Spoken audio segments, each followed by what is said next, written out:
Well, the world is growing hungrier than ever, with conflicts such as the war in Ukraine impacting food production and shipments.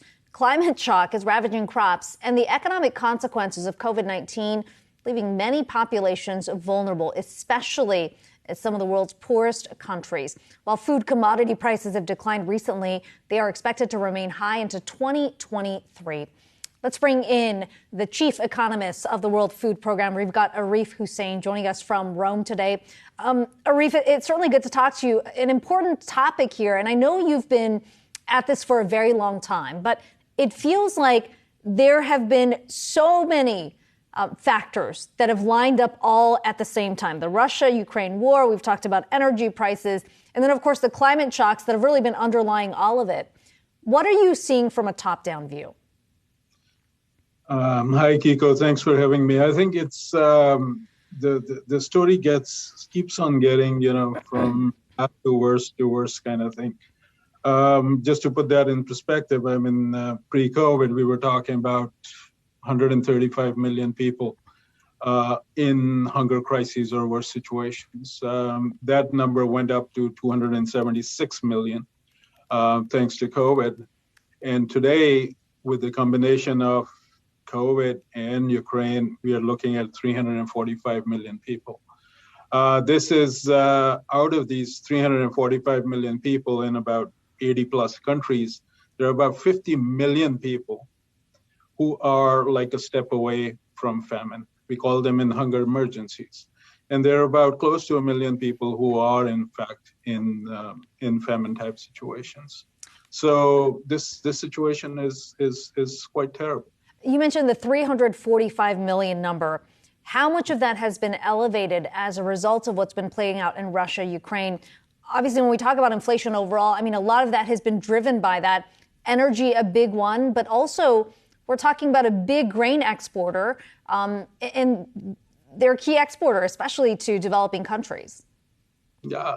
I mean, all I can say is that, you can easily put about 50 million people to the consequences of war in Ukraine. We're looking at inflation. I mean, obviously, we've followed that quite closely, both inflation as general inflation, but also food inflation. I can tell you that upwards of 50 countries right now have food inflation, which is more than 15%. Many countries are like, even some of the upper income countries, upper middle income countries are suffering from that. So food inflation is a very big deal. General inflation is a very big deal. Then the third thing, which we don't quite often talk about, is the depreciation of currencies around the world. I mean, it's like literally dozens of countries around who have lost upwards of 25% of their currency value within less than a year. And what that means is, with the stronger dollar, imports of essential commodities, whether it be food commodities, whether it be fuel, that becomes even more expensive. And that is a triggering factor for higher inflation in many of the developing countries as we speak. What has that meant from your perspective, the UN World Food Program's ability to respond?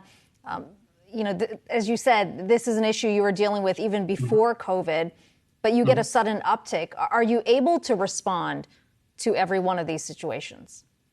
Yeah, I mean, what I would say is that, looking next 6 months, we are looking at a deficit of about $7.8 billion. I like to say that, when World Food Program is setting records, that's not a good thing for the world. And we have been doing that since at least 2021. In 2021, we assisted about 116 million people. And that was a record in our 60-year history. In 2020. In 2021, we assisted 128 million people. Again, that was a record. This year, we are planning to assist upwards of 140 million people, which will again be a record. So I think this growing food insecurity, this growing hunger, and how it is kind of impacting people and economies and governments and creating instability are things which we need to be concerned about. There is a broader issue I know you've been tackling for some time, and that is climate change. I mean, we've already seen this summer, record temperatures in Europe, in the UK. We've seen over in India how farmers are struggling there as well. If you take that 347 million, how much worse is it likely to get? And given that this problem isn't going away, how do you tackle it? It's tough. Let me just say it's extremely tough. I think what we are trying to tell people is that, in a connected world, we are all in this together. And the days of, where actions and reactions were in different places are long gone. So when something like this happens, and Ukraine is a classic example, something happens in one part of the world and the repercussions are felt, thousands of miles away. That is the story today. Climate, same story. I mean, what we are seeing now, if you look at year on year, there are more people who are displaced because of climatic shocks than conflict. This has been going on for the last 5 years. So overall, yes, there are more people displaced because of the conflict, but when you break it down and see, okay, what is contributing more to these displacements, you see that climate is playing a very big role. And again, I mean, we see it on the ground that seasons are shifting, they are shrinking, which essentially means for smallholder farmers, they sometimes have to plant multiple times. Where do the seeds come from? Or they have seeds which mature, let's say, in 5 months, but now the season lasts only 3 months. So what are they supposed to do? And out of frustration and out of seeing these shortages on the agricultural side, but also on the water side, they start to move. Where do they go? They go to the slums in urban areas. That's where the conflict starts. So it's a vicious cycle of hunger, poverty, destabilization, and then migration out of destitution.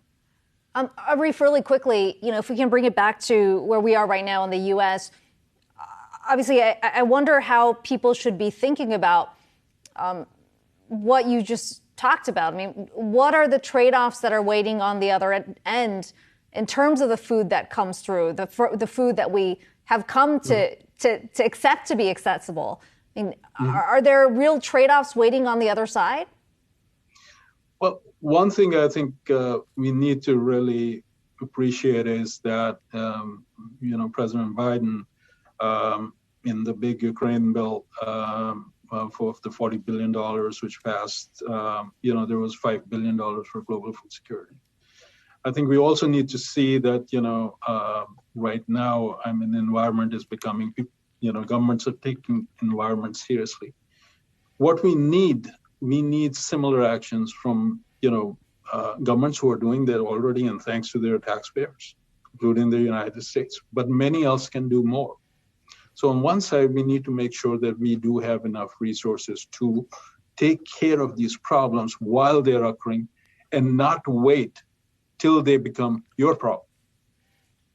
Because this is the trend, right? When we don't solve the problems where they are, they kind of move, and then there are problems at our borders, and then those need to be solved over there, and then we spend 1,000 times more to deal with them. And I think these are the things on one side we need to take care of right away. The second thing for me is we need to rethink our agricultural policies. We need to rethink our our energy policies, both from an export diversification point of view, but also from basically making sure that we are not reliant on exports from very few countries, but also that we are not reliant in terms of stocks from very few countries. Yeah, and that's something that we have heard. And for fuel. That's something that we have heard the administration, at least here in the U.S., talk about. Certainly something a lot of policymakers around the world are discussing. Arif, appreciate your time today. Arif Husain, UN World Food Programme's chief economist.